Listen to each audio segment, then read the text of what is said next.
Connaissez-vous l'origine de Castlebellar? Venez, je vous raconte l'histoire. Fait partie du luxe et les traditions marocaines, ce verre à thé, qui se vend à plus de 30 000 dirhams à l'unité, est devenu un incontournable de la bourgeoisie marocaine. Il est initialement sorti en 3 versions, Rabat, Meknes et Maraba, et se décline en plusieurs couleurs. Mais s'il vous plaît, revenons un peu en arrière, en 1586, la naissance de la société française, la verrerie Munstal. Mais vous allez me dire, c'est quoi la relation avec le verre à thé marocain? Je vous explique. La verrerie Munstal réalisait des services de table et des lustres pour le palais de Versailles. En 1767, par des lettres patentes de Louis XV, la verrerie de Munstal se voit rebaptiser la verrerie royale de Saint-Louis et devient célèbre au sein de la bourgeoisie française. Sa notoriété dépasse les frontières nationales, attirant la royauté du monde entier. En premier lieu, on trouve les sultans de l'empire chérifien, et des tasses à thé ont été conçues pour répondre à leurs exigences. La demande augmentait avec la démocratisation du thé et du sucre au Maroc à la fin du XIXe siècle.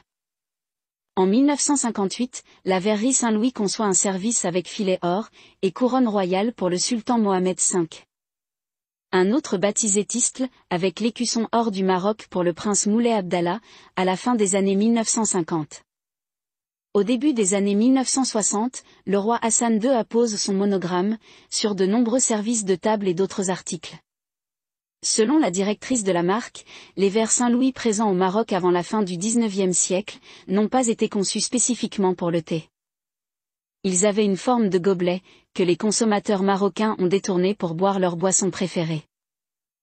Suite à la demande croissante, la société a eu l'idée de développer un service à thé, spécialement destiné au Maroc, et qu'on appelle aujourd'hui Castlebellar.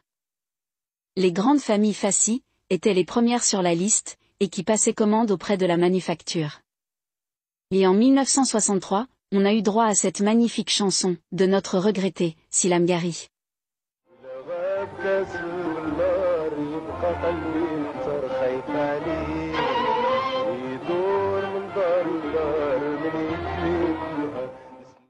N'hésitez pas à consulter le site officiel de la marque Saint-Louis, pour plus de détails sur leurs produits prestigieux, et pour éviter de tomber sur des contrefaçons qui inondent le marché. Sans oublier que la société a ouvert son showroom à Casablanca, au Maroc, le premier en Afrique. Alors, saviez-vous que ce verre à thé est français avec une touche marocaine?